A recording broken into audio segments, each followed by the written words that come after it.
ઓમ શ્રી પરમાત્મને નમઃ.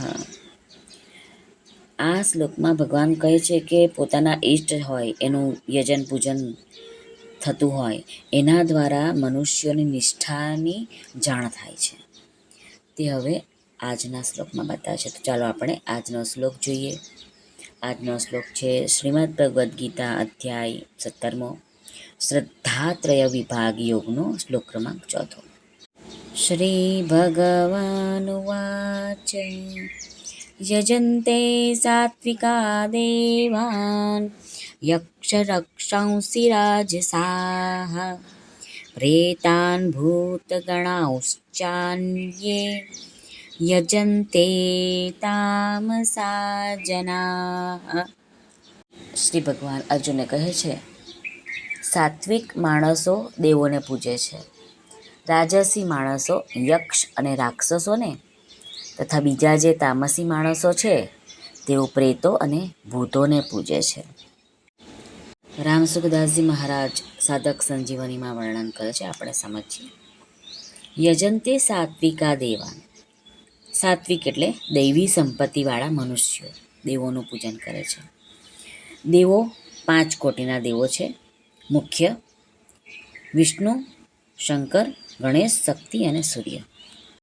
દૈવી સંપત્તિ જેમનામાં પ્રગટ થાય છે એવા મનુષ્યોની શ્રદ્ધાની જે જાણ છે તે કરાવવાને માટે જ ભગવાને અહીં શબ્દ વાપરે છે, યજંતે સાત્વિકા દેવાન.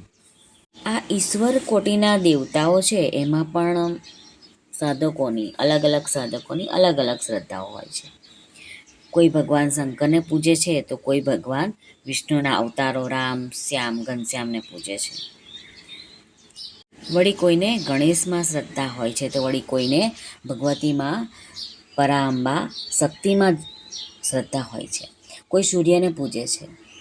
જેને ઈશ્વરના જે રૂપમાં શ્રદ્ધા હોય તેનું તે લોકો યજન અને પૂજન કરે છે.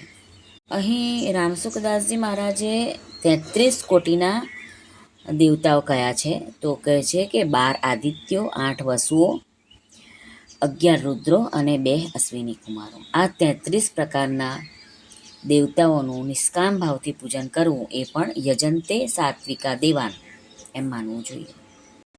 યક્ષ રક્ષાંસી રાજસાઃ.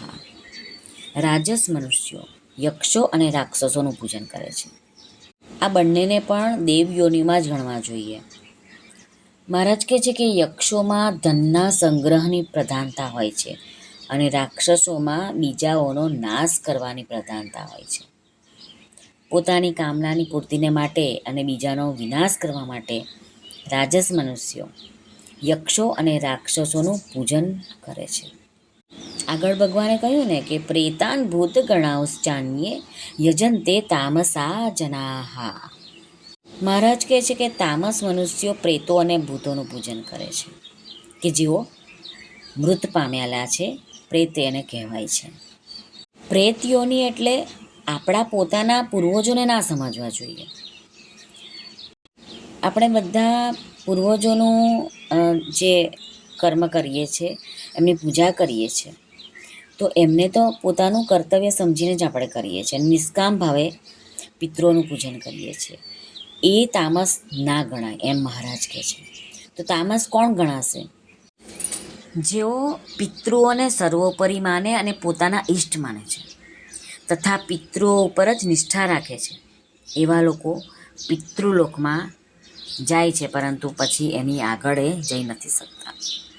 હવે રામસુખદાસજી મહારાજ જે ભગવાન આ શ્લોકમાં કહે છે એ પ્રમાણે એમનું વિવેચન છે. એ સમજાવે છે કે પિતૃઓને કોણ પ્રાપ્ત થશે? તો જેઓ પિતૃઓનું સકામ ભાવે પૂજન કરે છે કે પિતૃઓ અમારી રક્ષા કરશે અને અમે જેવી રીતે પિતૃઓના પૂજન કરીએ છીએ એવી જ રીતે અમારા પણ પૂજન અમારા કુળના બાળકો કરશે.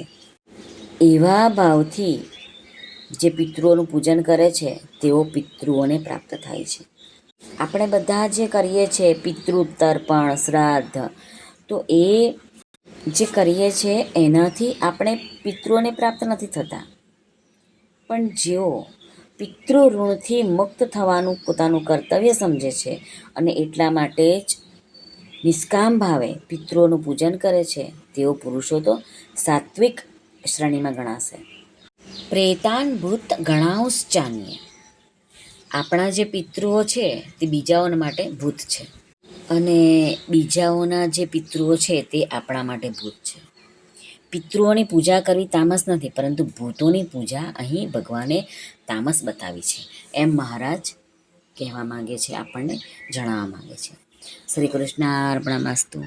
સર્વને ભાવથી જય શ્રી કૃષ્ણ. રાધે રાધે. હરિઓમ તત્સત. જય ગુરુદેવ દત્ત. જય સ્વામિનારાયણ. જય માતાજી. નમઃ પાર્વતી પતે. હર હર મહાદેવ. હર સિદ્ધેશ્વર મહાદેવની જય. આજના આનંદની જય. સર્વનું કલ્યાણ થાઓ, સર્વનું કલ્યાણ થાઓ, સર્વનું કલ્યાણ થાઓ.